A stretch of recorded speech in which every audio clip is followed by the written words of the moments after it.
So I've got a question here. As someone who's diagnosed with PTSD, post-traumatic stress disorder, just haven't got me on there, so it does. Do you believe that you choose to have that diagnosis initially, or do you have that disease and then you choose not to suffer from it? Disease, isn't it amazing? Disease, what we call ourselves a disease. Like, do you believe that initial reaction to trauma, being traumatized, was a choice, or that every tomorrow when you wake up you can choose not to get stuck in diagnosis you didn't choose? I think I'm trying to understand what you're saying. I've got another question. What mental health issues do you have? You remind me so much of my brother who has Asperger's and ADHD. Maybe if people could understand who the real Harley is, there wouldn't be so much hate. Love your work, by the way, thanks. There's going to be hate, no matter what you do, what you're diagnosed with, whatever. Definitely, person that have been clinically diagnosed with Asperger's, AD, and reading this off the screen, I reply to that person, ADD, ADHD, bipolar, paranoid schizophrenia, depression, social anxiety disorder, binge eating disorder, anorexia athletica, anorexia nervosa, also PTSD, dyslexia, and probably a lot of other things. Clinical psychiatrists and psychologists have diagnosed me with. Now you gotta be careful what labels you let people live with, give you. I don't really talk about it too much because, again, this person says, there wouldn't be maybe so much hate if you were more open with that.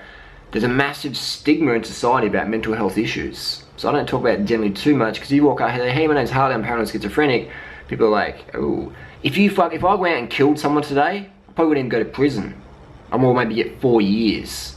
That's how people in society see that, man, as it's fucking crazy. But it's just because I have different views to the average person. I've had different things happen to me, the average person. But it's not a competition of whatever's happened to you in life or whatever. It's a competition for me. The word competition comes from competare, Latin word competare, which means strive together, push each other forward. So my definition of competition is if I'm fucking winning and that person's fucking winning too. It's a win-win situation. In society, competition means you fucking lose, you don't eat, I win, you lose. Like in sports, it'd be I take the drugs more than you, I train harder and I win more, and you go home broke and go back to Kenya or wherever with no money, and you're fucked. So that's the level of competition we have in today. It's a society, you don't make money, you die, you live on the street. My definition of competition is you win, I win. It's a win-win situation. So in regards to choosing, this goes into the whole domestic violence thing I've been talking about last few weeks. I've had a lot of hate from that. I've had a lot of love from that. But it's a choice in the moment for me to focus on reading a comment and going, I want to go in that person's house right now and just fucking smack them out. Or if I see them out in the town, I'm just going to fucking smack them out. So choice for me to do that, I wouldn't do that because I'm in control most of the time. Versus me to focus on more positive comments. Harley, you love your stuff, bro, it's awesome, inspiration. So I can sit there reading hate comments 10 hours a day. I can sit there reading fucking in favor, love comments, supportive comments forever.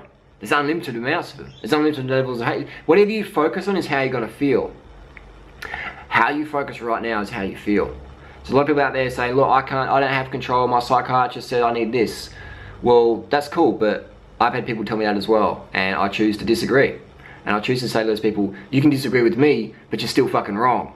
And I'm in control. That's my mind. You don't control my mind. I don't have a deficiency in the drugs you're trying to sell me so you can pay your mortgage off. I don't have a deficiency in the shit you study at university, which is basically just big pharma marketing, advertising bullshit. You just read a book. You don't talk with real people. You talk to people like their clients, like their patients. You don't talk to people as people. So that's the difference. That's the difference how I see life. And that is called insanity. That's called craziness. That I see people versus as clients or patients. So that's why I am crazy, and that's why I struggled in school, because I was studying subjects I didn't really want to do, but I thought they sort of sounded cool and impressed my parents, but I was bored as fuck. And that's ADD, that's dyslexia or whatever. And there's medications for that. It's called Ritalin. It's speed. Let's speed kids up so they can sit still. Speed up, sit still. I could talk forever about this one. But at the end of the day, this is my opinion. If you don't like it, that's fine. This is my opinion, this is my channel, and I'm gonna share it. Love it or fucking hate it. I believe that our mind, our thoughts and emotions are things that we choose to do. So the difference between me getting angry and stabbing someone in the throat is just a choice in the moment. And some people say, I just lost control, I didn't have any control, I'm paranoid schizophrenic, the voices told me to do it. I disagree with that. I disagree with that You are in control if you believe you are. And if you believe you're not, then that's your choice as well. So I believe the only thing we have true choice in life is our thoughts and emotions. So choose wisely what thoughts and emotions you entertain, because otherwise you will go cray-cray and go crazy and do shit you regret. So it's all about control. End of the day, your thoughts and emotions are the only two things that you can control. That's my opinion. You might disagree with that, so you can take your meds and be a victim and do shit you regret or whatever.